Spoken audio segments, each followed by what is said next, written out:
안녕하세요. 보건복지TV입니다. 성실하게 빚을 갚았다면 남은 빚의 최대 95%를 감면해주는 제도가 있습니다. 취약채무자 특별감면제도 영상 설명 시작하겠습니다. 기초생활수급자, 그리고 고령 어르신, 그리고 장기간 소액채무를 연체하고 계신 분들, 남은 빚의 95%를 감면받을 수 있는 좋은 제도가 있습니다. 성실히 살아가시는 사회 취약계층 분들에게 대기의 발판이 될 수 있는 이런 채무자 특별 감면 제도 영상을 통해서 제가 자세하게 설명드리도록 하겠습니다. 취약 채무자 특별 감면 제도를 설명하기에 앞서서 먼저 용어 정리를 해야 될 것 같습니다. 오늘 영상 굉장히 어려운데요. 어려운 만큼 영상을 끝까지 시청하셨을 때 감면받으실 수 있는 액수가 굉장히 큽니다. 그렇기 때문에 함께 영상 끝까지 시청해 주셨으면 좋겠습니다. 중위소득이라는 얘기가 나올 거고 중위소득의 60%라는 금액이 나올 겁니다. 이 금액 제가 정리 이미 해왔고요. 본인이 1인 가구인지 2인 가구인지 3인 가구인지 4인 가구인지만 체크하시고 아래에 있는 금액만 외워가시면 됩니다. 그래서 내가 이 금액보다 월소득이 적냐 많냐만 체크하시면 되고요. 파산 면제 재산이란 얘기가 나오는데 이거는 파산 절차 시에 채권자에게 배당 대상이 제외되는 임차 보증금 및 6개월간의 생활비라고 생각을 하시면 되는데 쉽게 생각하면은 2019년에 서울 거주자분 기준으로 했을 때 4,810만원입니다. 내 재산이 이 정도보다 적냐 많냐를 판단하는 거기 때문에 요거는 지역별로 다릅니다. 그렇기 때문에 향후에 신용회복위원회에 전화하셔서 문의하셔야 됩니다. 용어만 먼저 이해하시고 넘어가시고 순재산 얘기가 나오는데 순재산이란 전 재산에서 빚을 뺀 재산을 의미합니다. 자산 빼기 부채다 라고 생각하시면 되고 내가 갖고 있는 전 재산에서 내가 지고 있는 빚을 빼면 금액이 나온다 라고 생각하시면 되겠습니다. 이렇게 세 가지 용어 정리하고요. 먼저 적용 대상을 확인하겠습니다. 사회 취약 계층입니다. 그래서 기초생활수급자나 장애연금 수령하시는 분들이고 이분들은 별도의 소득 요건은 없습니다. 그리고 연체 기간은 3개월 이상이셔야 되고 채무 규모와 상관없이 이 특별감면 제도의 대상이 되실 수 있습니다. 이 재산 기준은 제가 세 가지 다 동일하기 때문에 마지막에 설명드릴게요. 그 다음에는 고령자입니다. 70세 이상이신 분을 고령자라고 하고요. 이분들 같은 경우에는 소득이 중위소득 60% 이하여야 됩니다. 앞서 보여드렸던 가구당 중위소득 금액보다 낮아야 된다는 거, 그리고 연체기간은 3개월 이상이셔야 되고 채무 규모는 상관없다.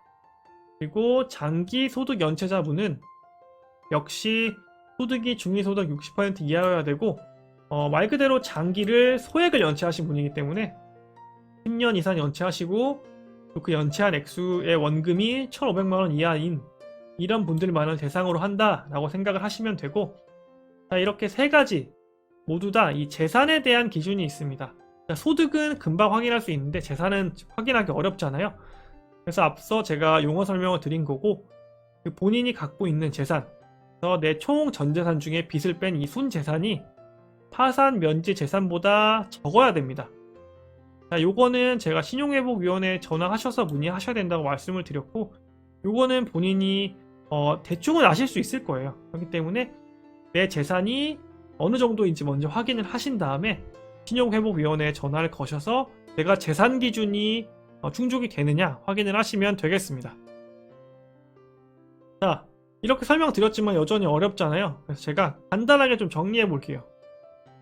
먼저 고령자분들은 만 70세 이상이시고 소득 및 재산이 일정액 이하인 채무자, 그리고 장기 소액 연체자분은 채무 원금 합산액이 1,500만원 이하이고 1개 이상의 채무가 10년 이상 장기 연체 중이고 그 다음에 소득 및 재산이 일정액 이하인 채무자, 그리고 사회 취약계층 분들은 이 기초생활수급자 중에서 생계랑 의료급여 받으시는 분이 대상이고 또 장애연금을 수령하시는 분이 대상입니다. 순재산이 일정액 이하인 채무자, 이렇게 쉽게 좀 정리할 수 있을 것 같습니다. 그러면 얼마나 어떻게 감면해 주는 거냐? 자, 먼저 사회취약계층 같은 경우에는 채무 원금의 80에서 90% 정도를 감면받게 되시고요.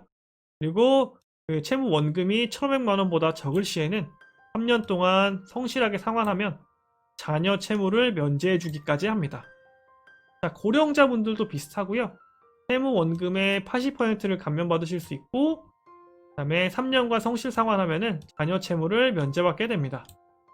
자, 장기 소액 연체자분들은 채무 원금의 70% 정도를 감면받으실 수 있는데, 요거는 연체 10년 초과된 채무만을 대상으로 한다라는 거 말씀드리고, 역시나 3년간 성실하게 상환하면은 자녀 채무를 면제받게 됩니다.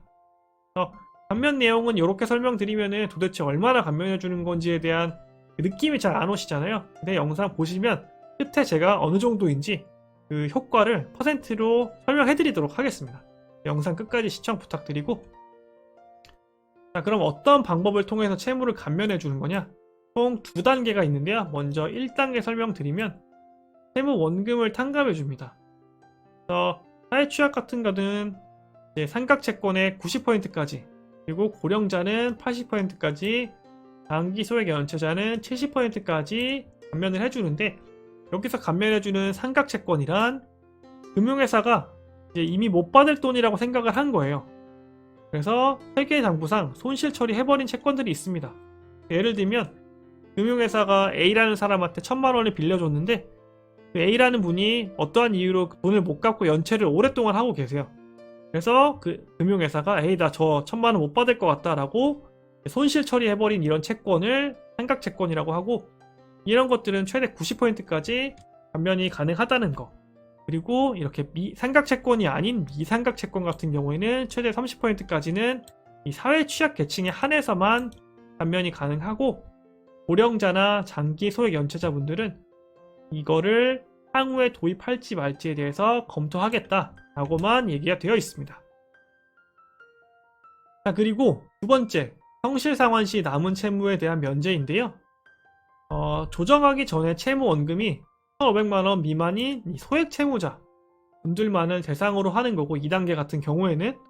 그리고 이 1,500만 원 미만의 소액 채무자분들이 채무를 조정받으시잖아요. 일정 액수로. 그리고 그 조정받은 액수를 3년 동안 연체 없이 성실히 상환한 경우에는 채무를 면제해 주는데, 그 과정에서 3년간의 상환액이 감면된 채무액의 50% 이상이어야 됩니다. 자, 그래서 예를 들면 제가 1,000만 원의 채무가 있었어요. 근데 이거를 3년 동안 성실히 상환을 했죠. 그 성실히 상환한 액수가 약 600만 원 정도를 성실히 상환을 한 거예요. 3년 동안. 그러면 50%가 넘어가잖아요. 그러면 600만 원만 낸 걸로 해가지고 2,000만 원을 다 깎아주는 겁니다. 즉 400만 원은 안 갚아도 되는 금액이 돼버리는 거죠. 이렇게 총 2단계를 거친다라고 생각을 해주시면 되고, 이렇게 감면을 받았을 때 그 효과는 사회취약계층 분들은 원금의 80에서 90% 수준이고, 고령자분들은 약 80% 수준, 장기 소액 연체자분들은 약 70% 수준이 됩니다. 만약에 그 액수가 소액 채무라면 95%, 최대 90%, 최대 85%까지 이렇게 감면율이 올라간다는 거 설명을 드리고, 이렇게 해도 약간의 그 느낌이 안 오실 수 있어서 제가 사례를 좀 찾아봤습니다. 그랬더니 기초생활수급자 중에 55세셨던 이 김철수라는 분이 계시더라고요. 이분은 1인 가구셨고요. 세무액은 1,000만 원이었습니다. 그리고 월 소득은 85만 원 정도였고, 재산은 월세 보증금 약 2,600만 원 정도가 전부였습니다. 자, 이분은 이 1,000만 원의 채무를 조정을 받아서 100만 원으로 조정이 받았어요. 조정을 받으시고, 또 이 조정받은 금액을 월 2만 원씩 성실하게 상환을 하셔가지고 36개월 동안 잘 상환을 하셨습니다. 그랬더니 남은 빚을 면제해줬죠? 그러니까 최종적으로 내가 얼마를 내는지 보니까 72만 원만 내신 거예요. 72만 원만 내시고 이 1,000만 원에 대한 채무가 사라진 겁니다. 즉 최초 원금 대비해서 감면율이 93%, 1,000만 원의 채무를 72만 원만 내고 전부 다 상환을 하시게 되는 거죠. 이런 과정을 통해서 이분은 새로운 재기의 기회를 얻게 되신 겁니다. 자, 이렇게 오늘 영상을 준비했고, 근데 제가 꼭 정리하는 과정에서 말씀드리고 싶은 유의사항이 있습니다. 반드시 감면되는 게 아니라는 거를 설명을 드려야 될 것 같아요. 왜냐하면 이 채권기관에서 동의를 해줘야 됩니다. 그래서 채권기관의 동의가 필요하다라고 생각을 해주시면 되고, 그 과정에서 재산평가 등의 자격 요건의 검토가 들어갑니다. 그래서 보험은 얼마 정도를 가지고 계시고 적금은 얼마 들어있고 또 예금은 얼마를 가지고 있는지 등등의 이런 재산이 평가가 되기 때문에 이거 참고해 주시고, 이렇게 1번과 2번의 단계를 거치면서 이제 개인별로 신청하신 분은 어떤 사람은 되고 어떤 사람은 안 될 수 있는 이런 차이가 발생할 수 있다는 점을 설명을 꼭 드려야 될 것 같습니다. 영상을 끝까지 보신 분들도 굉장히 어렵다라고 생각을 하실 거예요. 이 영상을 만드는 저도 굉장히 오랜 시간이 걸렸습니다. 그래서 이거를 100% 이해하고 진행을 하겠다라고 생각하시는 건 솔직히 무리입니다. 그렇기 때문에 여기 신용회복위원회에 문의를 해보세요. 어느 정도 느낌이 오시죠? 내가 이거에 해당할 것 같다, 해당하지 못할 것 같다 라는 느낌이 오시면 일단 문의 한번 해보세요. 1600-5500번 혹은 1397번인데 친절하게 잘 알려주실 겁니다. 이 제도는 방문 신청만 가능히 합니다. 때문에 방문하시는 과정에서 필요한 서류도 준비하실 때 꼭 전화하셔서 미리 확인하시고 방문하셔야 헛걸음하시지 않을 수 있다는 거 마지막으로 말씀드리고, 이게 반드시 좋은 제도라고 설명드릴 수만은 없지만 꼭 필요한 분들이 있고 그런 분들이 이런 기회를 통해서 대기할 수 있는 어떤 중요한 변곡점이 될 거라고 생각을 합니다. 그렇기 때문에 오늘 영상을 제가 준비하게 됐습니다. 오늘 영상은 여기까지고요. 좋아요 꼭 부탁드리고 귀한 시간 내서 시청해주신 여러분 진심으로 감사드립니다.